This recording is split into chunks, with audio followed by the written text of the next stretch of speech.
The main thing is about this press conference. जो मैं समझता हूँ ये सुरक्षा है. It is all about security. আমাদের সুরক্ষার কথা.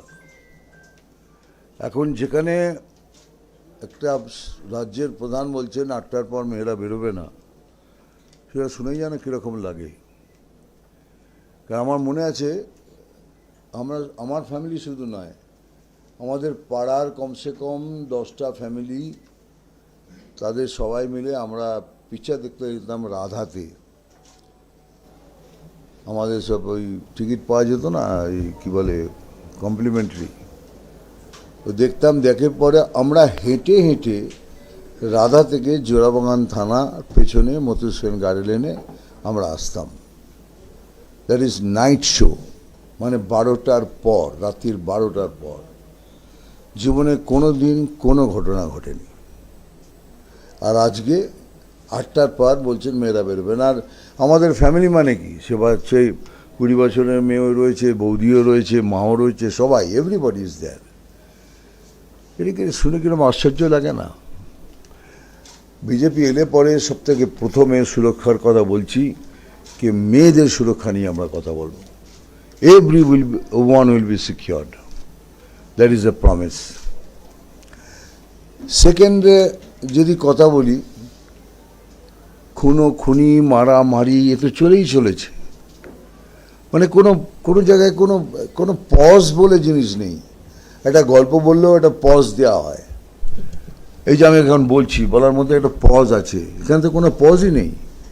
এই দেখুন এখনই বোধ হয় পাকসাকাশ না কোন জায়গাতে, পাইকপাড়াতে বোম চলছে, বোম পাওয়া গেছে. মানে it is amazing, absolutely amazing. এই পশ্চিমবঙ্গ কোথায় ছিল আর কোথায় নেমে এসছে, মানে ভাবা যায় না. বাকি আর সুরক্ষার কথা বলতে কি রইল, আর সব থেকে বড় যেটা আমি মনে করি, that is our forest border. 400 kilometre border খালি পড়ে রয়েছে, মানে খোলা.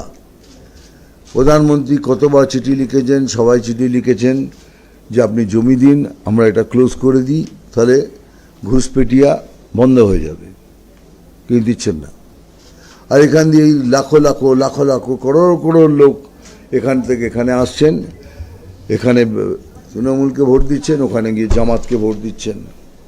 তো it has become almost like a radical transition হচ্ছে.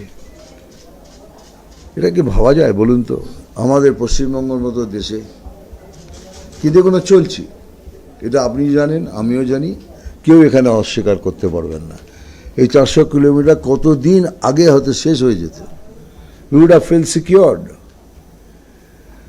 যাই হোক, চলুন এবার আপনারা প্রশ্ন করুন, বলুন. দাদা, মুখ্যমন্ত্রী মমতা বন্দ্যোপাধ্যায় আপনি জানেন তিনি ধর্নায় বসেছেন গতকাল থেকে. তিনি আজকে বলছেন যে আলটিমেটলি বিজেপি তো বাংলা ভাগ করতে চাইছে.